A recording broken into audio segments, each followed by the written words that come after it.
Hello, everyone, and welcome back to Ways to Learn English. I'm Alex, And I'm Maya. and today we are continuing one of the most important topics in spoken English. Not the kind of important that sounds impressive in a notebook, the kind of important that saves you in real life. Yes. The kind of English that helps when you already said hello, the other person is still there, the conversation is technically alive, and your brain suddenly decides to become decorative. Exactly. That tragic little moment where you think, okay, good, I started, and then immediately, now what? And that's the problem, right? Because sometimes the first part is easy. You say, hi, or hey, how's it going? But then after that, the conversation still feels fragile, like one wrong sentence and the whole thing falls down the stairs. Yes. Socially elegant stares. Emotionally dangerous stares. Grammatically neutral, but spiritually risky. That is such an Alex way to describe it. Thank you. I suffer beautifully. So today, we're going beyond the basics. Last time, we focused on the first question, the first response, and the first little detail that keeps the conversation from dying immediately. But today, we're getting into the next layer. The layer that makes English feel more natural, more alive, more like something real people actually say. Exactly. Because a lot of learners already know enough English to begin. What they often need next is better reactions, smoother transitions, safer topic changes, and a rescue plan for the moment their mind goes blank. That rescue plan is very important, by the way, because sometimes I don't need a genius sentence. I just need something that stops me from staring at someone like I lost access to language. That is a very practical goal, a noble one, and honestly, a very achievable one. So today, we're going to work with 4 tools. 1. Reaction phrases. 2. Conversation lifters. 3. Easy topic shifts. And 4. Blank mind recovery moves. And I'm excited about this because this is the part of English that makes people sound more like themselves. Not just more correct, more like themselves. That's a really good way to put it. Because sometimes a learner understands plenty of English, but still sounds stiffer than they really are. Not because they're stiff people, but because they haven't learned the small phrases that make conversations breathe. Yes, the tiny things like, oh, really? That makes sense. By the way, speaking of that, those little phrases do so much work. Exactly. Tiny phrases. Huge social responsibility. Basically the unpaid interns of spoken English. That is weirdly accurate. Here's the big idea for today. After the first greeting, you usually do not need a brilliant idea. You need one of these: a reaction, a follow-up, a bridge, or a gentle shift. That's it. I like that because it makes conversation feel smaller, more manageable, not, how do I become effortlessly charismatic in a language that is not mine? Just react, follow up, bridge, shift. Exactly. That's real conversation. Most people are not performing. They're just trying to keep the moment alive. Warm, easy, normal. And normal is actually a great goal. I think learners sometimes chase impressive when what they really need is natural. Yes, impressive is overrated. Natural is useful. If you sound warm and normal in English, you're already doing something powerful. Let's start with reaction phrases. These are some of the most useful little pieces in spoken English because they show interest, understanding, emotion, connection. Without them, conversations can sound flatter than you intend. Here are some strong ones. Oh, really? That makes sense. I know what you mean. That sounds nice. That sounds exhausting. Fair enough. Same. Got it. No way. That's rough. I already like this section because these are the kinds of phrases I'd actually use. They're small, but they feel alive. Exactly. And when you're nervous, small is good. Panic does not remember your elegant 12-word sentence. Panic remembers, oh, really? And sometimes that is enough to keep the conversation going. That should honestly be a quote somewhere. Panic remembers, oh, really? That sounds like a very niche self-help book. One copy sold. to us. Let's start with one of the most useful reactions in English. Oh, really? This phrase is simple, common, and very flexible. You can use it when someone says something surprising, interesting, unexpected, or even just slightly new. Examples. Someone says, I got home really late. You say, oh, really? Someone says, I've never been here before. You say, oh, really? Someone says, I'm taking a week off next month. You say, oh, really? What I like about this one is that it doesn't force me to have a full opinion immediately. It just buys me a second. Exactly. It shows interest and it buys time. That's a beautiful combination. It's also very natural because it doesn't sound too intense. Not every reaction needs to sound like your entire soul is on fire. Sometimes gentle interest is enough. That's good because I think some learners hear reaction and assume they need to be extremely expressive. But real people are often more subtle than that. Exactly. And subtle reactions are often the safest ones. Now this one is one of my favorites. That makes sense. This means, I understand your reason. I can see why. Your explanation feels logical. Examples. I stayed home because I was really tired. Yeah, that makes sense. I took the train because parking was impossible. That makes sense. I didn't answer right away because I was in a meeting. Oh, that makes sense. I love this phrase. It sounds thoughtful. And a little more mature than just, okay. Exactly. Okay is fine. But that makes sense sounds more engaged. It shows you understood not just the words, but the reason behind them. That's a big difference. And I think that matters a lot at the B2 to C1 level too. Because at that level, it's not only about understanding basic meaning, it's about understanding tone, reason, and intention. Yes. And this is one of those phrases that helps with that. It's simple, but it sounds emotionally intelligent. Now let's go a little more personal. I know what you mean. This phrase is very human. It means, I understand that feeling, I relate to that, I've experienced something similar. Examples. I hate when I'm tired, but I still can't sleep. Yeah, I know what you mean. Mornings feel harder when the weather is bad. I know what you mean. I always feel weird after long meetings. Yeah, I know what you mean. This one feels comforting. It doesn't just continue the conversation, it also softens it. Exactly. That's one of the reasons I like it so much. A good conversation is not only about exchanging information, it's also about making the other person feel heard. And this phrase does that really well. Also, it sounds much more natural than over-explaining your own sympathy. It's short but warm. Yes. Short but warm. That's honestly a very good description of good spoken English. Now let's talk about one of the strongest patterns in spoken English. That sounds plus adjective. Examples. That sounds nice. That sounds fun.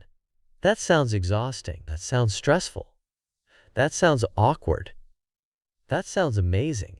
That sounds rough. This pattern is excellent because it gives you a natural reaction even when you don't know what else to say yet.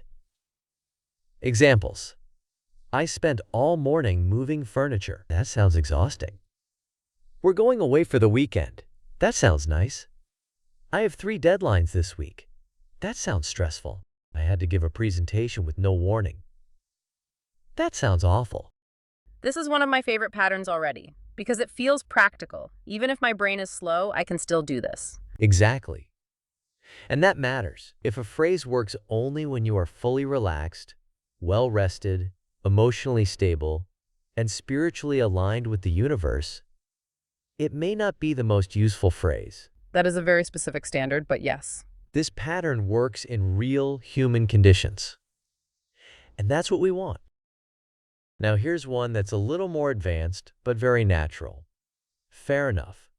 This means, okay, I understand that. That seems reasonable. I can accept that. Examples. I don't really like crowded places. Fair enough. I stayed home because I needed some rest. Yeah, fair enough. I didn't go because it was too expensive. Fair enough. This one definitely has a slightly different energy. It sounds calm and confident. Exactly. It has a little more attitude than okay, but not in a rude way, just in a slightly more assured way.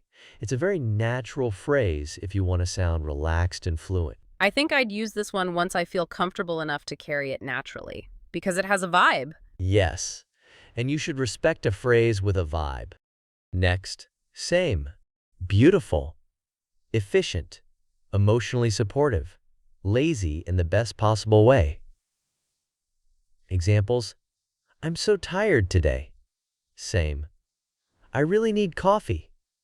Same. I don't want to go anywhere tonight. Honestly, same. This is one of those phrases that sounds so real because it's so small. Exactly. And learners sometimes underestimate these tiny phrases because they seem too simple. But real spoken English is full of short, useful things like this. Two more very useful ones. No way. Use this for stronger surprise. Examples: I found my keys in the fridge. No way. She got the job already? No way. That's rough. When something sounds difficult or unpleasant. Examples: I barely slept. That's rough. I had back-to-back meetings all morning. That's rough. These two feel very real too, and very conversational. Yes, because real conversation has emotional texture. Not every sentence should sound the same. Sometimes you need surprise. Sometimes sympathy. Sometimes calm understanding. That's why reaction phrases matter so much. Let's do a little reaction practice. I'll say something, Maya will respond naturally, and everyone listening can repeat if they want. Ready? Ready. I had 4 meetings before lunch. That sounds exhausting. Good. I finally got some sleep last night. Oh, really? That's good. I didn't go out this weekend, I just stayed home. Yeah, that makes sense. I've been trying to wake up earlier lately. I know what you mean. I'm trying to do the same thing. I spilled coffee on myself before I got here. No way. That's rough. Excellent. See how useful these are?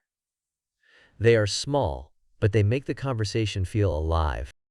Yes, they're the difference between sounding present and sounding like you're answering a questionnaire. Exactly. And I don't want anyone to sound like customer service survey energy. That is not the dream. Can I say something here? Always. I think this is one of the biggest differences between I know English and I sound natural in English. Because reaction phrases make someone sound more like themselves. Without them, even good English can sound stiff. That's exactly right. Sometimes the learner is warm, funny, thoughtful, expressive, but the English sounds flat because those little tools are missing. And once you add them, the personality starts showing up more. Which is why I care about this so much. I don't just want to say things correctly. I want to sound like a real person. Exactly. That is the whole point. Now let's go into the second big tool, conversation lifters. These are little phrases that help move the conversation forward when it starts slowing down. Not dead, not over, just losing momentum a little. Examples: by the way. Oh, that reminds me, speaking of that actually. Anyway, so This is very important because a lot of learners can survive the first few lines, but when the conversation starts drifting, they panic. exactly. And this is where lifters help. They give you a small bridge, a smooth little move into the next thing, without sounding random. This is one of the safest and most useful conversation lifters in English.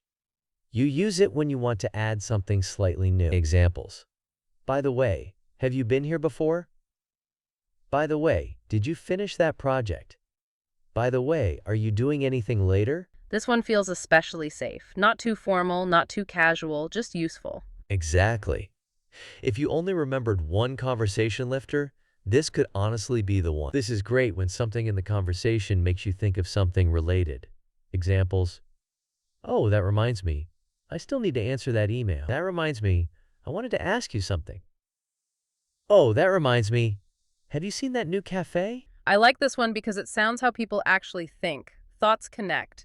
Conversations don't always move in a straight line. Exactly. That's why this phrase feels so natural. This one is slightly smoother and a little more polished. Examples. Speaking of coffee, have you tried the place across the street? Speaking of work, how's your week been? Speaking of that, I still need to call my sister. This one feels really useful if I want to sound more fluent without sounding fake. That's a perfect description. It sounds polished but not unnatural. Tiny word. Massive value. You can use it to add something, soften a correction, shift a thought, sound more spoken. Examples. Actually, I've never tried that. Actually, I was just about to ask you the same thing. Actually, I might leave a little early. I use this a lot in real life, so I like that it carries over naturally. Yes. And it's one of those small words that makes English sound more immediate and alive. These are also very useful. Anyway, good for resetting after a joke, side comment, or little pause. Example. Anyway, have you ordered yet? So, simple, flexible, natural. Examples. So, how's your week been?